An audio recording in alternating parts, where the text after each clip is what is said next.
Hi everyone, welcome to Rusty Rides Gravel, welcome to another episode, and welcome to the banks of Loch in Fife. I wanted to do a slightly easier ride today, just about 40k. I just had the service done on my bike after finding lots of things wrong with it, so I just want to make sure it's all bedding in properly and nothing's too bad with it before I go somewhere a bit more rough. As I have quite a bit to talk about today, I'm planning on using this quite easy ride to get a few discussion points going, namely what I actually had broken on my bike, what's now been fixed, how's it going, and what happened, what on earth happened on that kill-in video and all the views I got on that. Off its chops. Anyway, today's route. This short 46km loop takes us from Loch through Cowdenbeath and to the hill of Beath towards the top side of Dunfermline, and then from Dunfermline we head to St Ninian's Earth Project site and into Blairadam forest. After exploring the forest for a bit, it's back to Loch via Kelty Bridge. Should we start cycling around on this lovely sunny morning?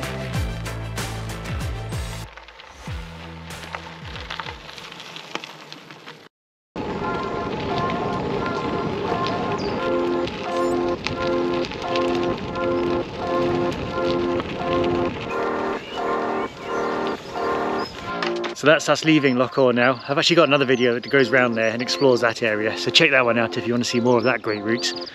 But now, after going through a suspiciously small gate, we're going this way, over these fields. I'm not sure if I was supposed to go through this gate. It seems to be very narrow, but it's a gate nonetheless, so I went through it.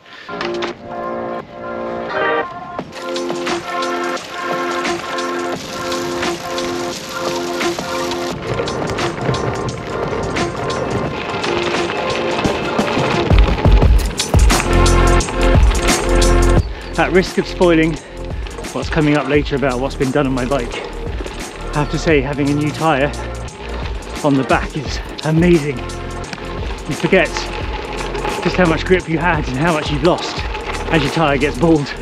I kind of think I got used to it. It's like night and day having some tread back again. So that dodgy jaunt across the field turned out to be alright. And we're now quite a nice little track, and it feels like I'm in the middle of nowhere, but I'm not. It's crazy. There's towns all around me, yet you still feel like you're the only person for miles. That's what I love about gravel cycling.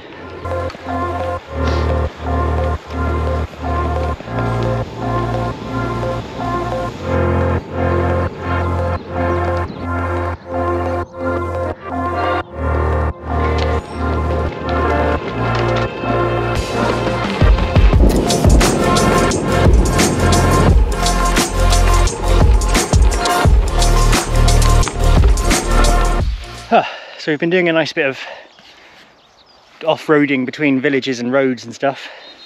Just made it to the bottom of Beath Hill, but we're padlocked out. So I'm going to go that way and see if there's a way around the edge of the fences that lets me up. It's a bit annoying.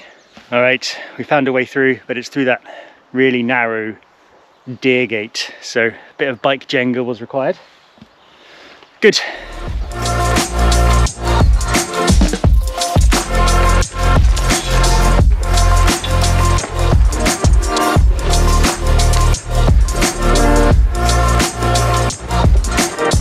Hello there. This is the way up to Beath Hill. Don't think I can ride this. I don't even think I can carry it. Whoa. Let's see what we got. The track to this bit was okay once I got through the cow fields. Track going around the bottom of this hill seems pretty good, but I think it's very much hike a bike to get up this bit. We'll see how we get on.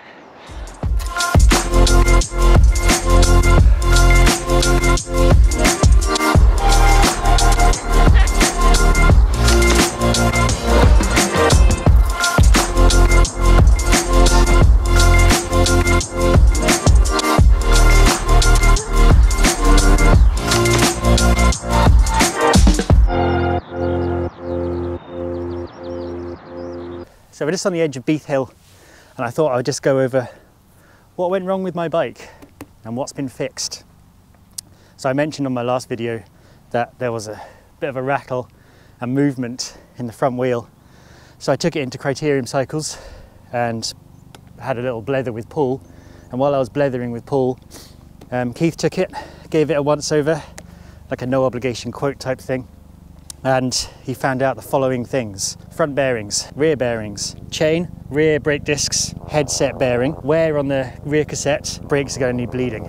So he gave me a quote for the works and advised me that the headset bearing, the rear cassette and the brake bleeding can probably wait a bit longer, so we didn't get those done, but we replaced everything else.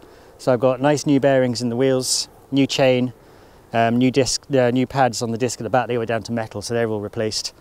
Gave it a good old once over, new tyres obviously, delicious new Power Gravels again.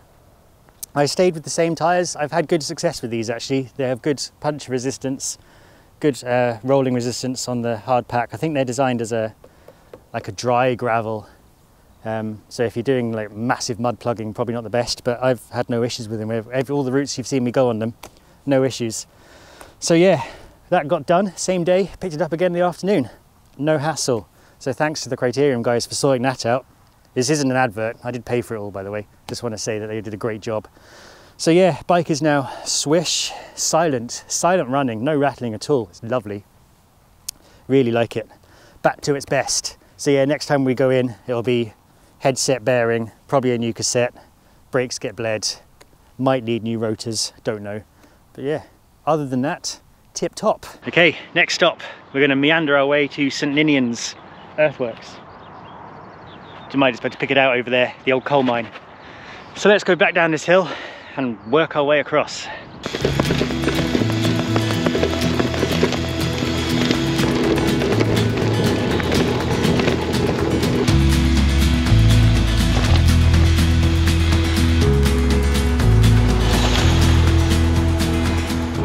So the tyres seem to be holding their air okay. I did a couple of runs out around the houses last night, just making sure that the air was all sealed in, and they seem to be holding up okay. Do like these tyres.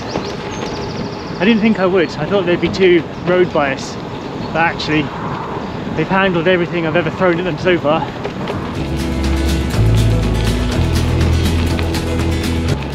This is called Pleasance Road. A nice little farm track.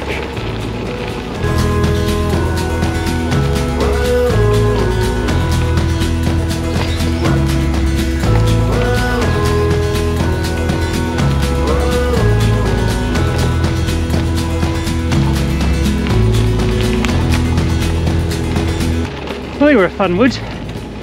Nice swooshy bits. Now we're on the corrugated tractor tracks. So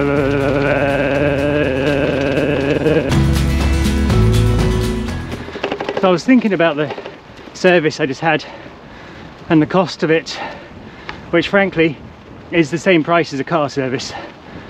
But then when you think about, yeah, I've got a very expensive bike with very expensive parts, and I ask it to go bouncing down mountain bike trails 1 minute and then 60 to 70 kilometers an hour down a road downhill the next, and I expect it not to fail.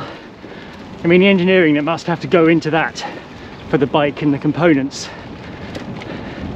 When I think about that, I would happily pay for my safety.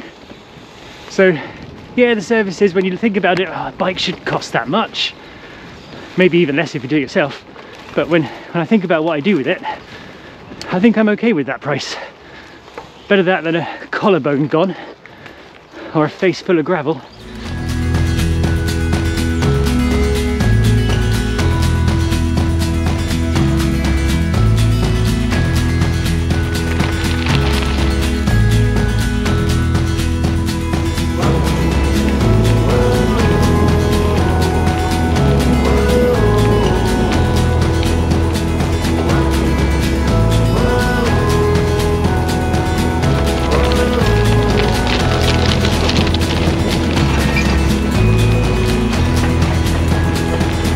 Okay, let's wind our way up this hill. So this was an old open cast coal mine back in the day, and it got filled in. And then there was a plan to sculpture it, turn it into a sculpture park. And I think they got a guy to do some, but then like money ran out and foundations collapsed and not much has been done. I don't know if there's plans to do any more to it.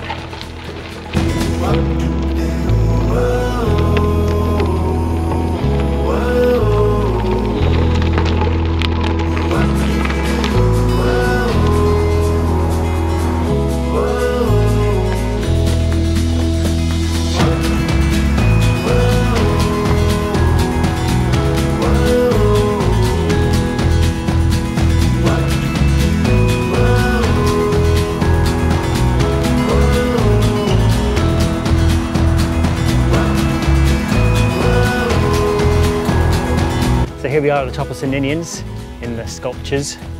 Nice little place this actually, well maintained paths and stuff. The climb up here is not too bad either, can't really complain.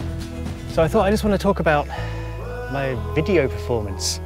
So normally I release a video every 2 weeks, every 1 week if it's summer maybe, and I get maybe a couple of hundred views, a couple of comments and a few likes, which I'm fine with. And I'm a very small niche channel doing very small niche things. But then I went to Killin and rode that one. Now obviously I love that route. It was one of my favourite routes and I thought I'd share it as normal. But then something went mental with, I don't know, the algorithm picked it up and it just went boom. Ended up getting over 2,500 views in the first 24 hours. I got like 40 new subscribers off it. It was crazy. And I am none the wiser as to why that happened. I don't know what it was that made it happen, why it picked it up. Is it just the consistency? YouTube consistency maybe? I don't know, but wow. So yeah, now I'm left wondering, how do I bottle this success? Is it success? I hope it's success. How do I replicate that? I don't know if I can. I guess we'll just have to wait and see. But to you guys who've joined the channel off the back of that video, welcome along. Hope you're enjoying it. And for you guys who've stayed loyal, thanks for staying loyal. Hope you're still enjoying it. Well, I've been doing this channel for nearly a year now, so maybe like uploading consistently over the course of a year is what it takes for YouTube to take you seriously and start promoting you out a bit. But yeah, I'll take it. Excellent result in a video. Couldn't believe it. So thanks everyone for watching, for however long you watched. Really appreciate that. And hope you enjoy some more videos I've got coming.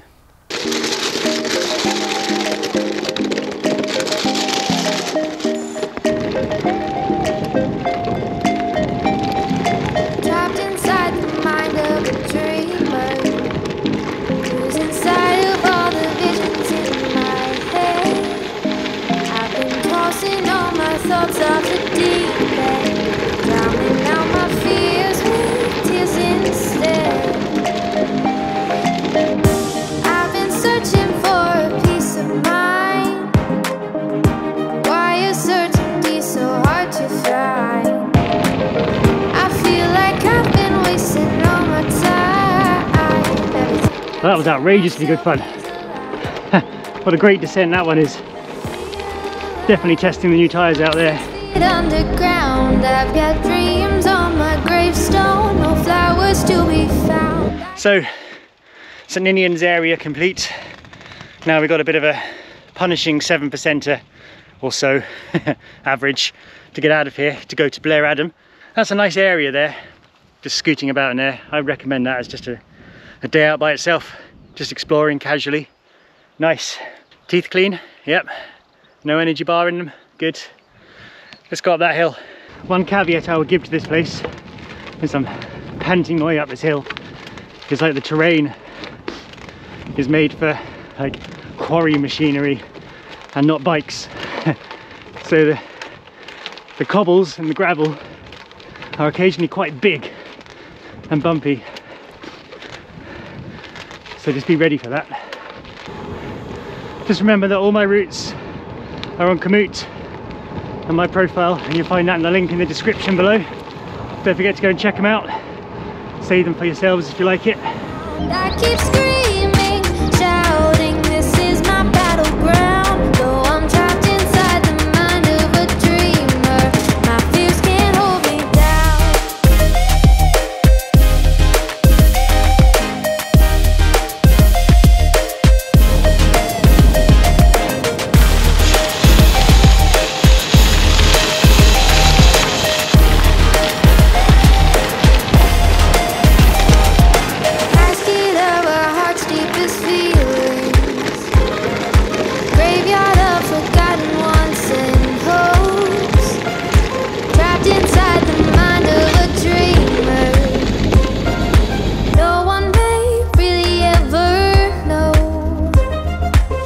That's a pretty awesome view out there over Fife.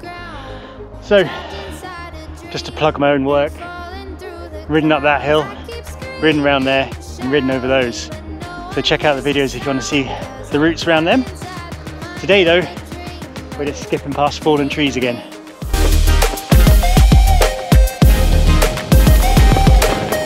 So we're just skipping past a few fallen trees along this track along here, which I guess is the case still for pretty much every woodland in Scotland at the moment. So this back track here to, what's it, Nivingston Road up there, mostly blocked, not so great. I wouldn't bother trying to do that one if I were you. Looks like this main road here is blocked as well. I hope I can still go where I want to go. Oh man, woods.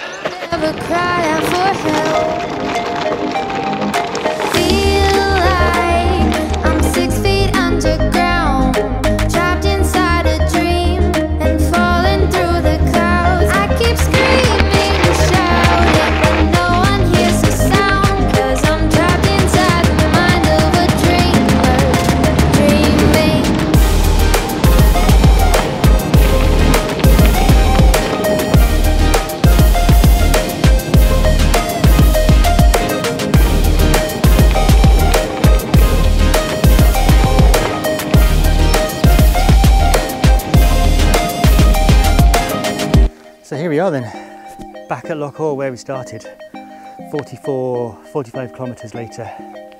And really, it was a mixed bag of everything. I chose it because I thought it'd be a nice simple ride, but actually I've had muddy, gravelly, climbing, hiker biking, single track, wooden forests, forest trails, road. It's been brilliant. Everything has performed superbly, nothing wrong with the bike, really happy with it. A nice little ride actually. And I think that'll sign us off there. So thanks everyone for watching. Like, comment, subscribe, do the things, and I'll see you next time.